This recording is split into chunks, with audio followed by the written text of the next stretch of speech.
And here we are, and then happy to restart. And in some way, I mean, the second part, I mean, follow the previous one, and is, I mean, more on climate impact or firm credit risk. I take the opportunity also to have a few, very few remarks, and also showing, just also to introduce the topic and following what I've done in the previous section, just a few words on part also of our work. I'm saying as Foscari University of Venice, and then activity that are related, and this in particular to the Transparency Project, and showing that I mean, also according of the available data in some way that we have had the possibility to manage under this project, and now that we are working also under the project related to the Next Generation EU project. I mean, dealing with the ability also to understand the quality of the data that we can have. The few slides that I will show now, but very quickly, is just to say that nowadays the information coming from, especially from the part of climate risk in terms of physical risk, and partially also transition risk, starts to be relevant also in understanding and seeing the impact in terms of impact on probability of default or loss given default, then in terms of probability of default and to the type of severity. This is the distribution, for example, of the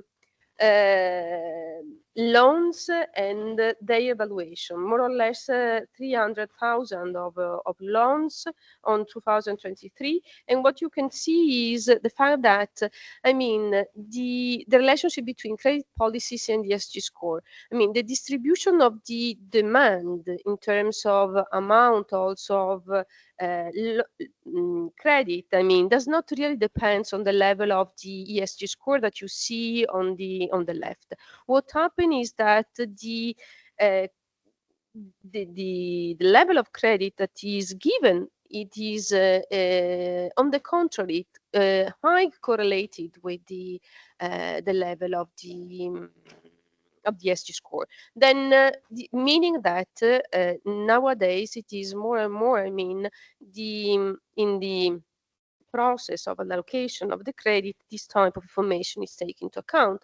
And looking at what happened after, I mean, it appears that the level of also the risk for the company that requests credit, I mean, it is in fact lower for the company that have a low high ESG score, than have a lower credit risk, both in terms of the allocation and after in terms of evaluation post acceptance of the different laws. I mean, in these slides, but now I leave the floor to clearly to the two papers. I mean, what appears that is really relevant is the fact to be able to manage in the good way the risk, the physical risk, and partially the transition risk in having this type of result. Now, sorry for taking the time for giving few remarks and few comments, and giving the floor to the two papers in this panel. Then the first paper is by Sante Carbone, Stockholm Business School. I mean, with a long list of co-authors, among them also Katia Vozian, that is one of the, I mean, that collaborate also with the team of Foscari in some project. And then the paper is the low carbon transition, climate commitments, and firm credit risk. And the other way, the second paper is by Fabrizio Ferriani, joint with Marcello Pericoli, Bank of Italy. Do ESG consideration impact corporate default risk? And then at the end, the discussion by Andrea. Then thank you, Sante, and the floor is yours. Thank you very much, Monica, for the introduction. Okay, now they change. Thank you for. I don't know if this is. Nice start. All right. Okay, great. Sorry. So yes, this is an ongoing joint work with Margherita, Giuzio, Sujit, Kapadia, Johannes, Krämer, Nyholm, and Katia, Vozian. We all started it when we were at the ECB. That's why the frame of the presentation takes inspiration for the institution that allowed this research to be initiated in the first place. So given also the evidence from what has been presented in the previous session, I will be shortly motivating why transition risk, whether we are in the first best world where we have a fully fledged carbon tax or we have a proxies of this pricing of the externality, is relevant for a series of for non-financial corporates actions, and whether then all the agents that are related to the operations of the firms are internalizing this kind of risk. The literature has been growing a lot in the recent years, focusing on equity market, and we feed into the one focusing on credit markets, trying really to pin down whether this relationship at the firm level is fully accounted for by backward-looking metrics of transition risk, or whether we can inform agents pricing credit risk are also looking at more sophisticated metrics that relate to how firms manage their exposure to transition risk going forward. So the overarching question that we set out to investigate is not novel. What is novel is the new kind of focus that we employ on the definition of transition risk, and what are the differentials, different characteristics of firms that moderate this relationship. And this is a preview of what we find in the current version of the paper, that the pure fact of a firm being exposed to transition risk is priced both by credit rating agencies and equity markets in their assessment of credit risk.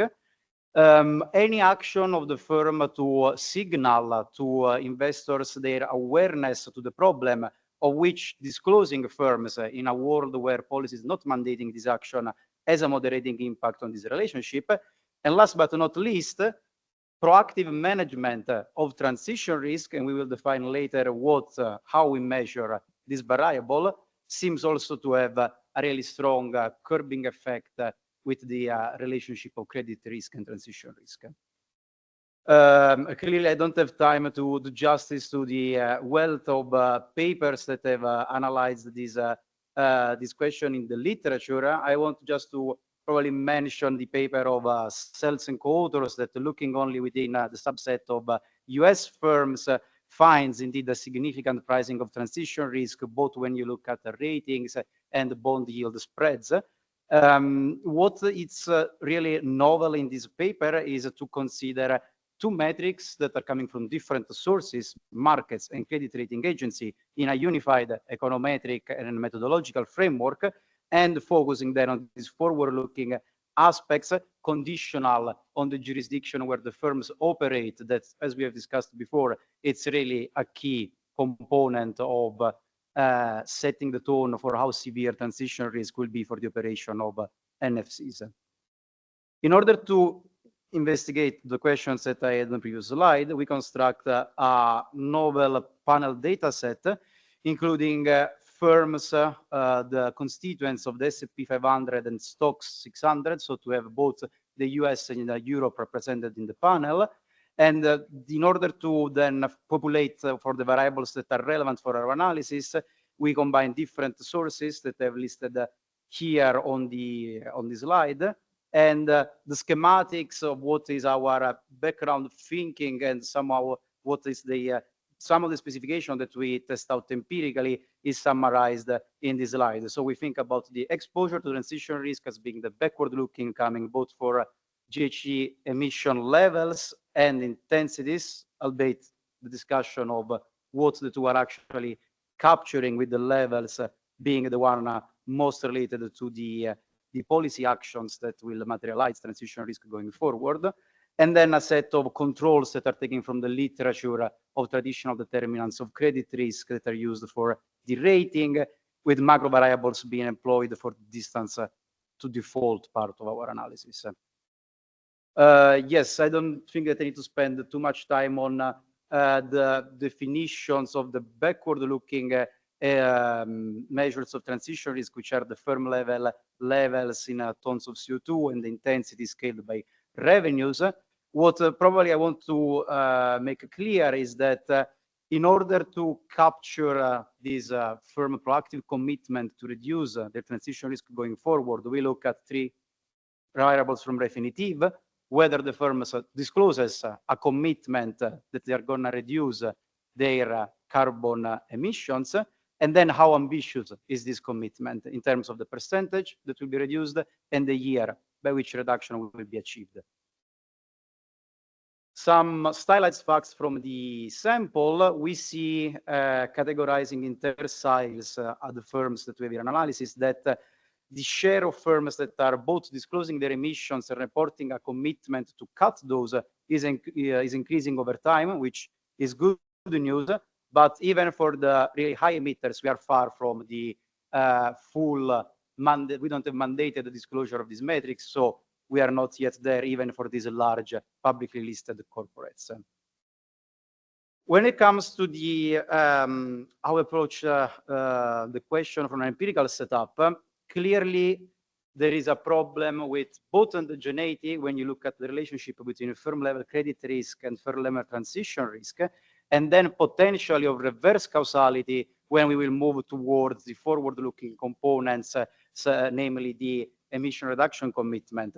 So for the part where we are looking at credit ratings, we address these identification challenges by conducting two sets of difference in differences analysis.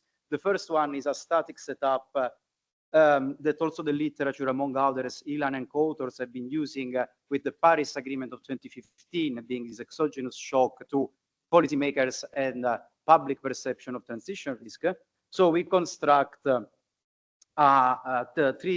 type of treatment groups based either on the industry where the firm is located or whether they are in the top quartile of emission intensities or the emission level. And then importantly, we conduct, in addition to the standard diff in diff, this triple term diff in diff, where we look whether the jurisdiction and therefore the climate policies that are present in a particular jurisdiction is really what is driving this impact on credit rating of transition risk. And the standard fixed effect are included, absorbing all the kind of unobserved variation, time not varying variation at firm level and time fixed effect. This is like the summary, the average time series in ratings for two of the treatments that we use. We also conduct event studies to ascertain whether parallel trends are holding in this setup, and in this latter analysis, we do find evidence that for particularly for when you define the groups in terms of emission intensity and emission level, it is safe to assume that the pricing takes place exposed to the Paris Agreement, and you don't have significant pre-trends in ratings beforehand. And you see that in both these cases, following the Paris Agreement of 2015, firms that are more exposed to transition risk see a worsening of their credit ratings. This is the result of the estimation from the specification I showed you in the previous slide. You see that the effect in terms of a credit notch is pretty sizable. It's around 50% for the firms in the top polluting industries and 40% for those with the highest quartile of emission levels.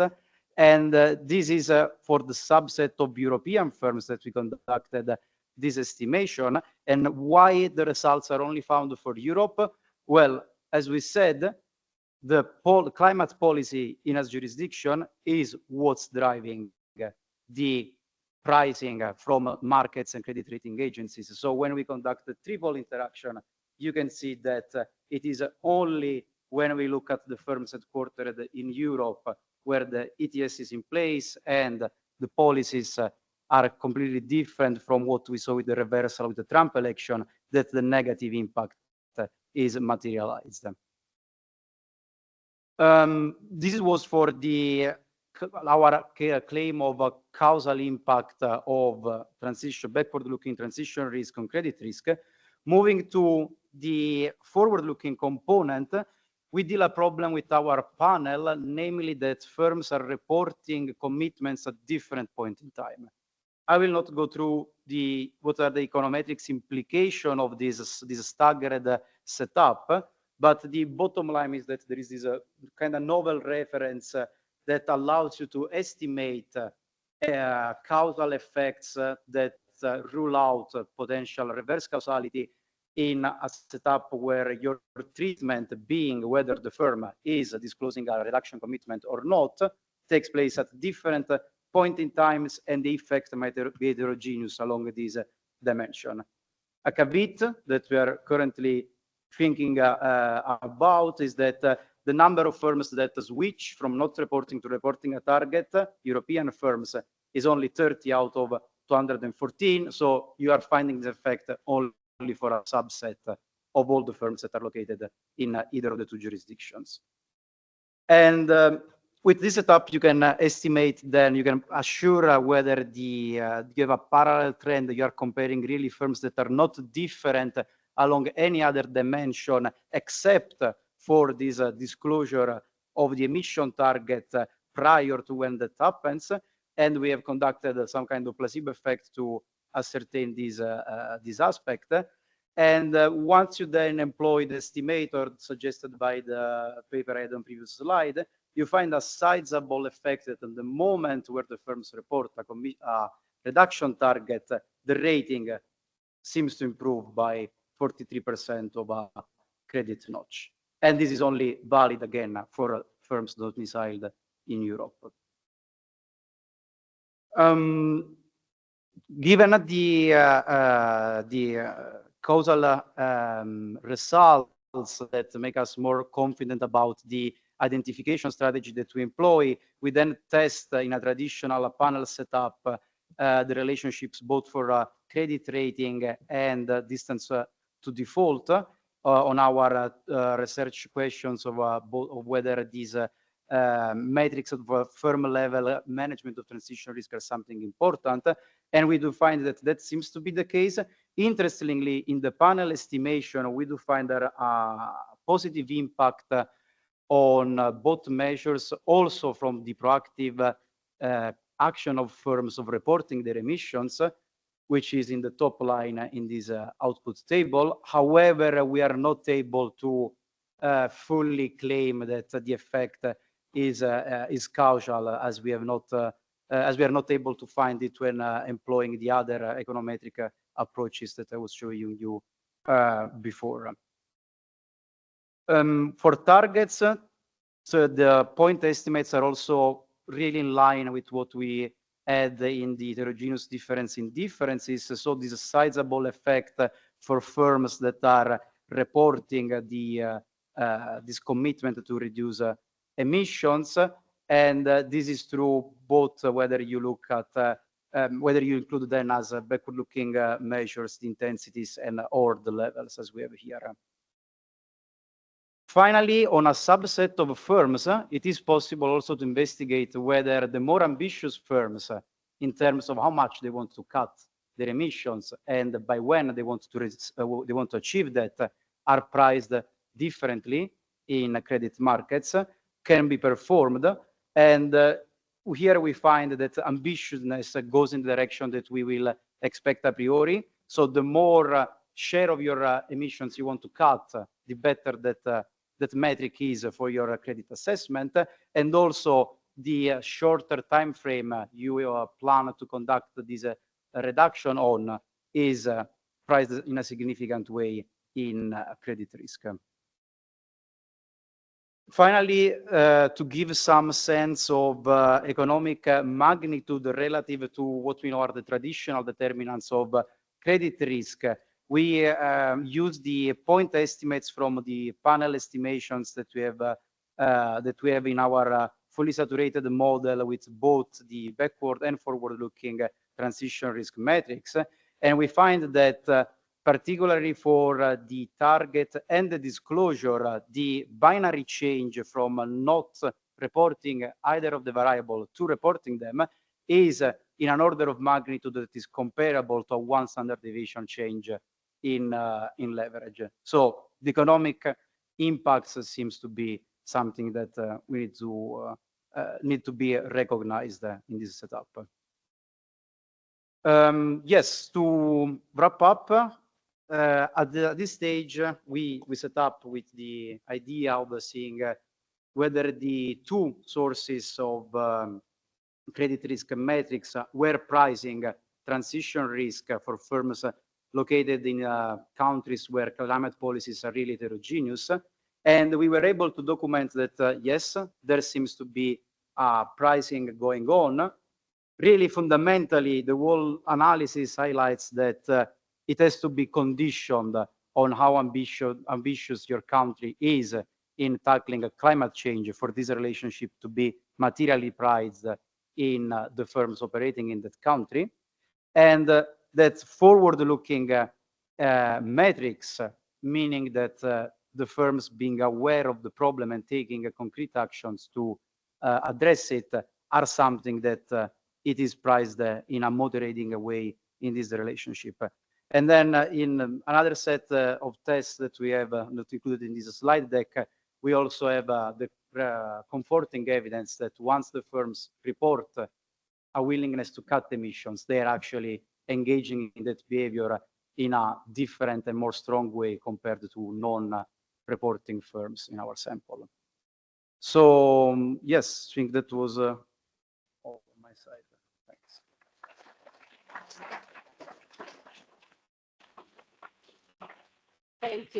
Thank you, Sante. Then we can move to the next paper, and we are preparing for it. Thank you.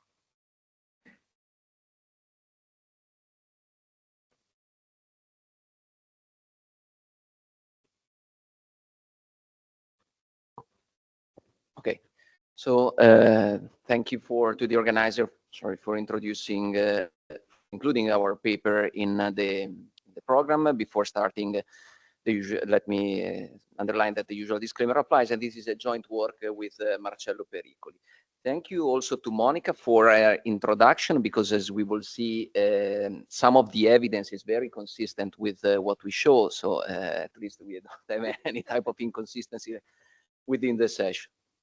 Okay, as you may see from the title, this paper is essentially about the impact of sustainability risk, we can say, on credit risk, and in general you can say on the price of financial assets, in particular of debt. This is a topic that is very well scrutinized, let's say, by not only the research, but also from the press. And these are some examples of articles, but I think that if you browse every day the Financial Times or similar, you will find some articles pointing to this, with something that I think is very interesting, with some, let's say, variability over time in the way this topic is approached, is assessed, not only by the press, but of course also by investors, and the press ultimately reflects the views of investors. And as we will see, this is very important because there is some variability in the way not only sustainability risk affects credit risks, but also in the way it is reflected in the premium that investors require as a compensation to hold non-sustainable assets. Let me introduce with this very simplified theoretical framework. Essentially, there are several theoretical frameworks that try to understand why sustainability risk should have an impact on financial assets, but in principle, you can have two channels. The first one is the risk channel, in the sense that sustainability risks could be a proxy of let's say, standard financial risk to which firms are exposed, the risk of tighter financial regulation, the risk of litigation from active investors, and so on. And on the other side, there is, the risk of also social litigation related to employee relation. I don't only want to focus on the environmental part of the story. The other channel is the non-pecuniary or preference channel, and there is Patrick Bolton that has written I don't know how many papers on the importance of the risk premium for this type of investors. So the fact that some investors are willing to pay an extra premium to hold some sustainable assets, or on the other side, if you want, investors require a compensation for holding brown firms because they know they could face some costs related, for instance, to the evolution of environmental regulation. In this paper, we will focus on both channels. We do not claim to have an absolute distinction between the two, because clearly they could also interact, but we aim to provide some insights of the two of them. And to do this, we will have a look to the term structure of the probability of default for Euro area non-financial corporations. And at the same time, we will also make use of CDS. The main difference is that, as we will see, these two variables can be useful to have insights on the previous channels that I was mentioning, the poor risk, the intrinsic risk of firms, and the other one related to preference of investors. And we will also show you some dynamic estimates because, as we will see, especially as concern investor preference, there is a lot of variability over time, but also in terms of how firms are exposed to this risk. So just looking at a pooled average estimates, it only provides a limited picture of the overall effect. So why is it important to use PD? Here I list some of the motivation, because essentially compared to traded financial assets, the use of PD is not affected by microstructure or liquidity issues. We are able to study the whole term structure of corporate probability of default from, if you want, a forward-looking perspective that is essential for policymakers. So not limiting to some traded securities that are available, I don't know, for the 3-year or 5-year tenors, but looking at the overall term structure.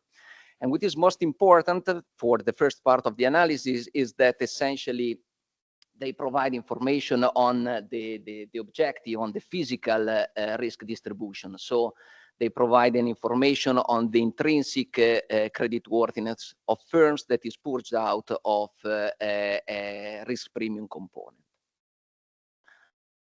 So we focus, in this paper, we focus on all firms included in the Euro Stoxx, non-financial firms included in the Euro Stoxx 600. And we essentially take the estimate of the PD from Moody's. They are called the expected default frequency, but is essentially the same thing, over several horizons to show both the impact at the short, medium, and long term.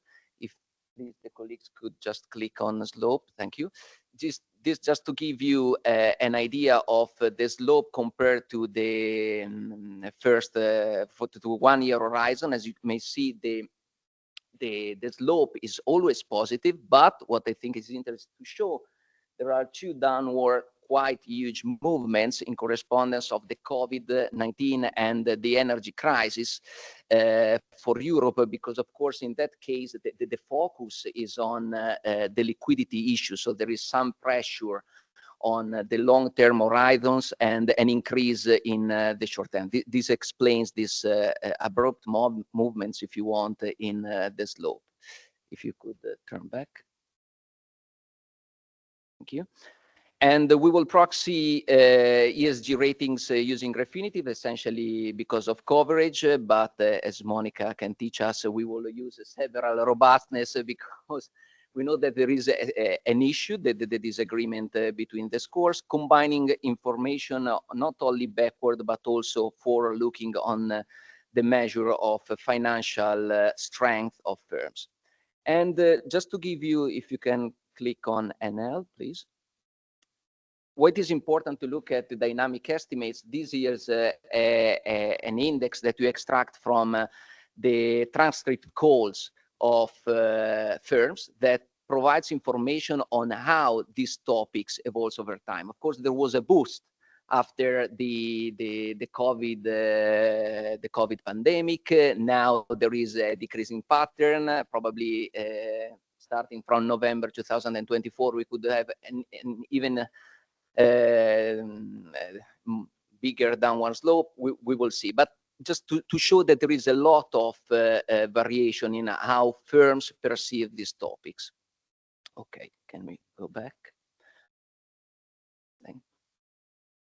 Okay, so this is very simply, I will show you very few results just to give you the intuition on what are the main results of the paper and the economic significance. Essentially, the model is quite simple. There are some further extension in the paper, but the main model of interest is this one, where we look at the term structure of PD, and in particular at how sustainability risk proxied by the ESG scores affect this probability of default, controlling and saturating by several fixed effects and controls that could capture the unobserved components. So this is the baseline estimation of the static model. Just you can focus on the first line, and what this table shows is essentially that an increase, these are normalized coefficients, so an increase in one standard deviation of ESG scores, so an increase by one standard deviation of sustainability risks, generates a reduction between 4 and 15 basis points in terms of PD. Now, if you're wondering if this is quite big enough, the answer is yes, because we are focusing on very solid European non-financial corporation. The average PD is between 1 and 2%, depending on the maturity. So the average effect is around up to 15% of the average PD. And another thing that is interesting to show is that there is a larger effect on the longer term horizons. And this, if you want, is a sign of the trade-off there is in terms of sustainability between the costs that are implicit in sustainability in the short term, in terms of CapEx, in terms of OpEx, to improve your sustainability assessment, and the effect that you have on the longer term. So, okay, there are, I will only cite them. There are several robust and extension in the paper to convince you that these results, if you want, are a little bit, are quite solid. So the results are not driven by the type of sectors that we include. The results are generally larger in the second part of the period when we focus on the COVID-19. There was this wake up call, if you want, to sustainability risk in the second part of the period. The impact is amplified when we consider an increase in ESG concerns as reflected by firms, the one that I showed at the beginning. So when we see that there is an increase in how the firms perceive this risk, the impact is larger. The impact is also consistent if we check to different rating providers, Robeco, Sustainalytics, and Bloomberg. They all have different methodologies, but the results are pretty much the same. And the last two things that I want to mention is related to the subdimensions. So if we look at the subdimension, probably not surprisingly, we have a larger impact of the environmental and the social dimension compared to governance. There could be several reasons for this. Probably that these measures are, these dimensions, sorry, are easier to measure. That could be a possibility, but there could be also a possibility that they are more scrutinized, that they are more relevant for the creditworthiness of firms. And the last point is that there is not only an effect, an impact on the first moment, but also on the second moment. So investing in sustainability has a mitigating effect also on the volatility of these PDs. Now, I want to give you some insight of the dynamic estimation that we show. In this case, we pass from a pooled average estimation to a cross-sectional time varying estimate.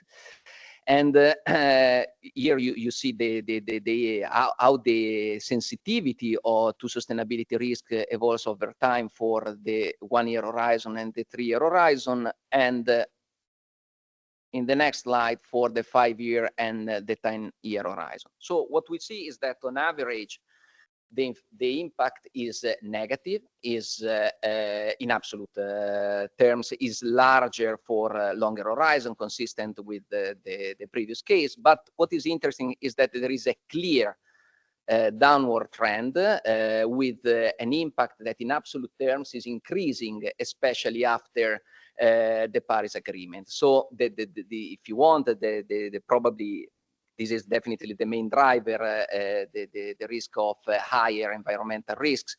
In a way, there is a push to how this is incorporated in the credit risk assessment of firms.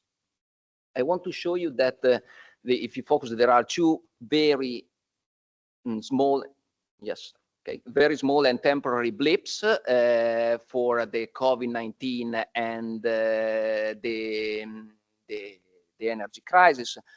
One possible motivation is that if this beta measures the sensitivity to the sustainability risk in periods of very high financial turmoils, then the sensitivity decreases, because of course there is a larger sensitivity to risk related to liquidity, to short-term viability compared to long-term risk factors.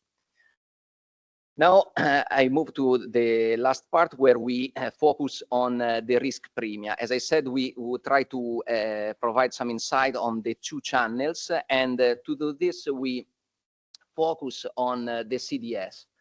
On 5-year CDS for these firms, just let me make a simplification, but CDS are clearly informative not only of the firm's creditworthiness, but they also incorporate a risk premium. The risk premium that investor requires to hold these assets, and are informative of the preference or the disutility that investors could have from holding these assets. So in a very simple way, just I simplified the model, but what we do is extracting from the CDS spread the physical component, so the one related to intrinsic risk measured by the PD, and the residual can be considered, if you want, some sort of measure, a proxy of the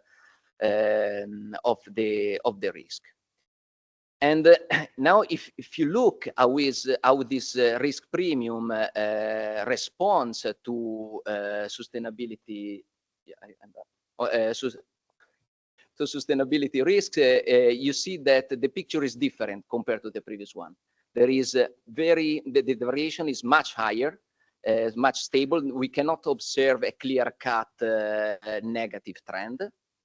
But what we observe is that this sensitivity that is on average negative, so it's fine to see that investors on average require a higher compensation for holding less sustainable assets. What you see is that this sensitivity responds to political events, to also other type of events related to financial markets, that moves the preference of investors from sustainability to other drivers of firm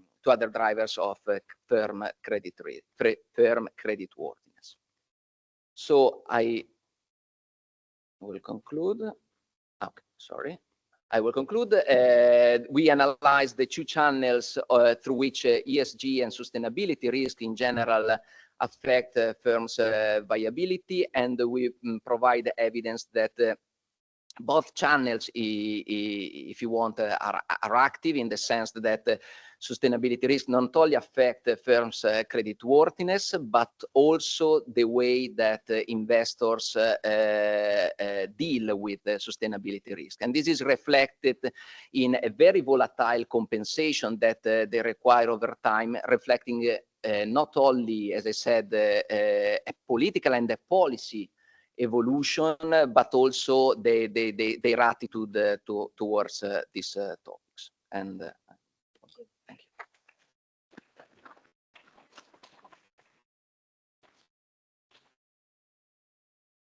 Thank you, Fabrizio. Andrea, please, with your discussion. Good afternoon, and thank you for giving me the opportunity to discuss these two very interesting papers. Okay.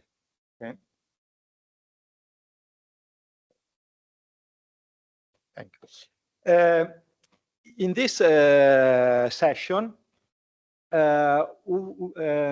these two papers have dealt with a general empirical question that is whether and how key risk indicators are affected by climate risk indicators. In particular, we are considering three key credit risk metrics that are the agency credit ratings, the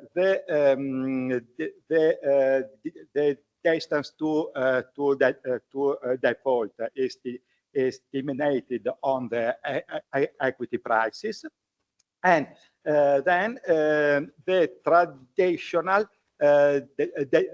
empirical default frequency. These three credit risk indicators are regressed on the GHG emissions in order to analyze how the transition risk is affecting the credit risk. And in the third case, the default probabilities are regressed on ESG scores provided by Refinitiv and other information providers. Let me summarize the main result of the papers. The first one is confirming that higher emissions levels are assessed as risky from the credit point of view. And in particular, the probability, the ratings of the European firms are more affected than the US ones. And this is key in order to emphasize the different regulatory framework in the sample size adopted in this paper. Moreover, the main empirical results emphasize that both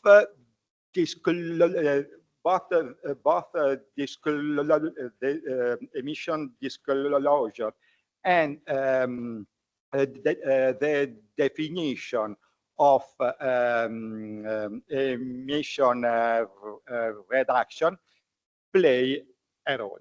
in fact, all these variables are absolutely significant.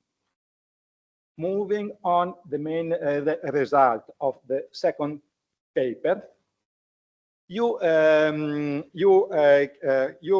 can see that at the aggregate level, the probability of defaults are significantly affected by the ESG score. And in my opinion, is very interesting that all the different time horizons are significant at the same level of confidence. Obviously, the magnitude of the effect is different, but the ESG scores are affecting both the short and the long term probability of default. Now, let me move on my comments and questions, and we can focus on three key topics. The quality of the regressors, okay? So that the quality of the GHG emissions indicators and the ESG score. In fact, considering the main regressors used in the first paper, we can stress that when the transition risk is a multi-dimensional risk factor, so that if we consider only the GHG emission as a single proxy, we are not able to distinguish the different effects that the regulation, the technology developments, and so on can have on the rating and on the days to default. Moreover, in the first paper, in my opinion, a very relevant contribution is the use of the forward-looking indicators in terms of the commitment to reduce the emission, setting quantitative target. But the use of this indicator is quite critical in the terms of the reliability of these quantitative targets and their assurance. Moreover, if we consider the ESG scores as regressors, we have to address the traditional drawbacks on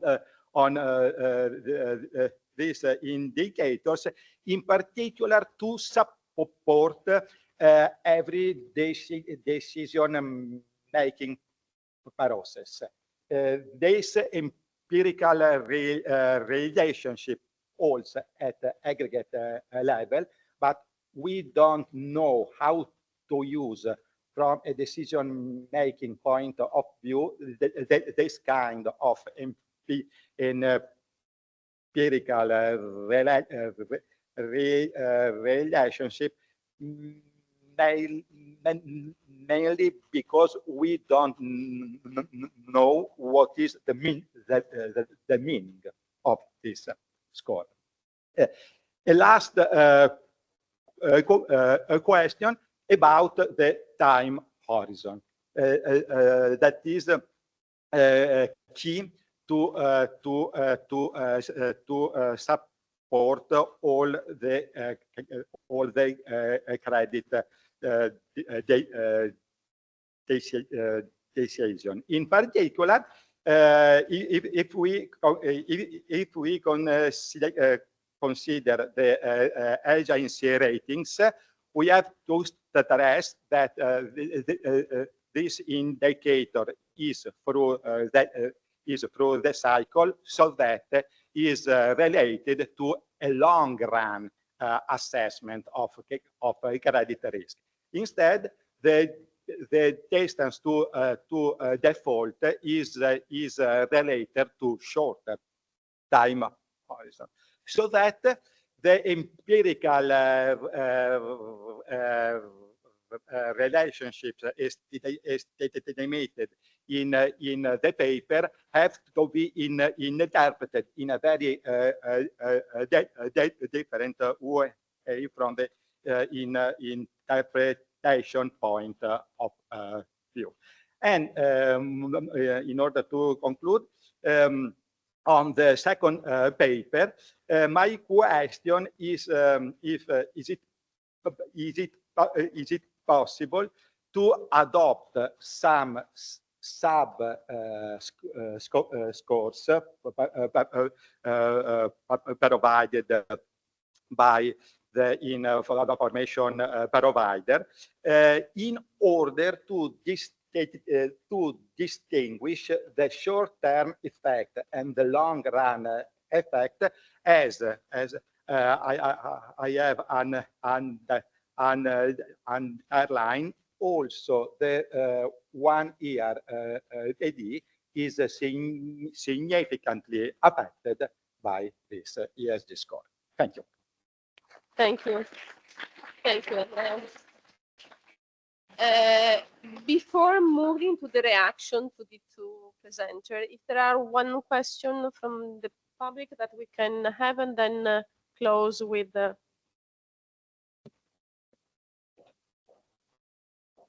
question to Fabrizio.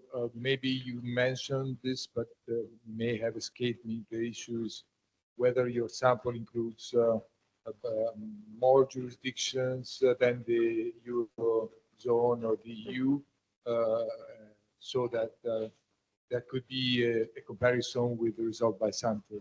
If your sample can be extended or already includes other jurisdictions, that it would be interesting to see whether the disappearing effect outside the EU would also be visible in your result. Thank you. Okay, thank you, Fabio, and then Stefano. So I didn't fully understand the ESG risk premium. So suppose you split the CDS spreads into two components, right? The expected default risk, expected compensation for risk, and then the risk premium that you require to bear credit risk, if you want. I understood you to split then the compensation for risk into some other factors, and then a piece is attributed to ESG consideration, I assume. Suppose you have two simple investors for simplicity, one that cares deeply about ESG, and one that couldn't care less. How do you disentangle those two, right? So because it turns out that it seems that the ESG risk premium there, it's actually cyclical, right? At times of stress, it widens. But you would expect that ESG investor to be much more long-term investor and so care less about the ups and downs. So how should I think about that?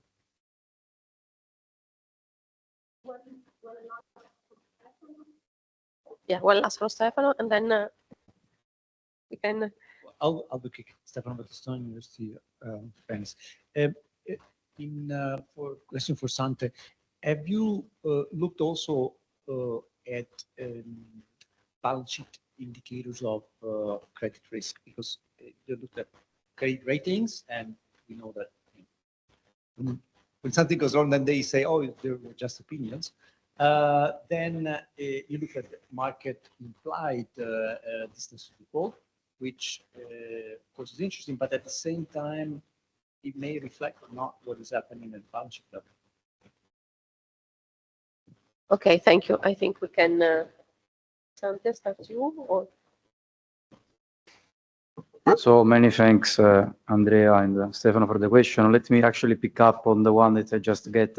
So yes, indeed, all the looking at the credit risk literature, we include 6 traditional variables that are taken from the balance sheet and the income statement that are in those papers used traditionally to partial out the effect of these measures on credit risk.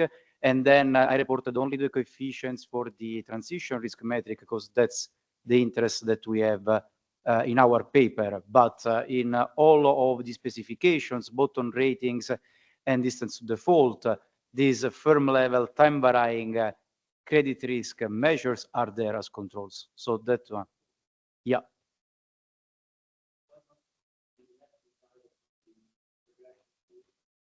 As dependent variables, you mean? But then, if your question is credit risk affected by the explained parts of the and we could also, average or financial ratio, you could put it on the left-hand side of the regression. yeah. Okay. Okay, thank you, Andrea, for your questions. Very quick on the drawbacks of ESG scores. I totally agree, and our usual recipe to deal with that is to provide different score, in the sense that if they are supposed to have different methodology, this could be some sign to the extent that in the end they are able to converge on some measure of credit risk to show that they are really effective for the impact that we estimate. Whereas for the short run, there could be some risk in the short run, to the extent that, for instance, if you have a boycott to the products of a firm, this affects its profitability in the very short term. But using, I will follow your suggestion, using some additional indicators beyond the ESG scores that are provided, that try to capture forward-looking indicator of sustainability. We could try to see if there is some measure that allows to look at what are the drivers of the short-term channel of the impact of sustainability on credit risk. To the question of Paolo on the jurisdiction, the answer is unfortunately no, in the sense that we only have access to the term structure of PD for European firms. Yes, that's and I'm pretty sure that in that case the estimate would be very different for the US, for instance, in the case. And to the questions by Fabio on the premium, one premise is that the model is very stylized, so we do not assume any type of separation of the risk premium, and we use, probably I didn't mention this, the 5-year CDS, because we know that it's more liquid and so on. So I'm not so sure that is cyclical in the sense of business cycle. Probably the controls that we include should control for that. But if I understand well your question, we could try different horizons in terms of the estimate of the risk premium, to see if investors respond in a different way to these types of risk, because we are not able to distinguish. I agree that probably long-term investors could be less volatile in their choice. Unfortunately, we do not have the opportunity to do this, but what we can do is to see if this risk premium changes in terms of the horizon that we estimate. We cannot fully disentangle the type of investors. I agree, and I agree that there could be a lot of heterogeneity on how this is perceived by investors. Okay, thank you. Let me give for the last answer the floor to Sante. Yes. Because I stopped him before he concluded. No, I just wanted quickly to react to some of Andrea's point. So whether emissions are the best proxy of transition risk. Well, I mean, the whole point of our paper and some of the results is that like that's a key component because that's what in a world where those are priced is going to be what impacts then the revenues and investments that firms have to perform in order to not incur in the cost. But then with what we show with the disclosure and more importantly with the target, we think that those are measures that clearly complement the picture and give a better measurement of how aligned the firms are to transition to a green economy where their operation will be substantially different. And yes, I think you had a point on how then it's the quality of this indicator. Sure, these are like self-reported commitments. There is no regulation in place that firms have to state any plan that they are doing that. But there is some evidence. First of all, like there is evidence that some firms are getting their non-financial reports audited by third party, and that one already gives a bit more assurance that these claims of cutting emissions, not to greenwashing, but it's factual plans that they want to then carry on. And then when we look at the change in emissions, conditional on whether you reported a target or not, we find that firms that do report a target are cutting emissions more. So yeah, it's a valid point, but I think that there are some indications that you can use to assess how credible are then these targets that firms support. Then thank you. We think we have done. Thank you again to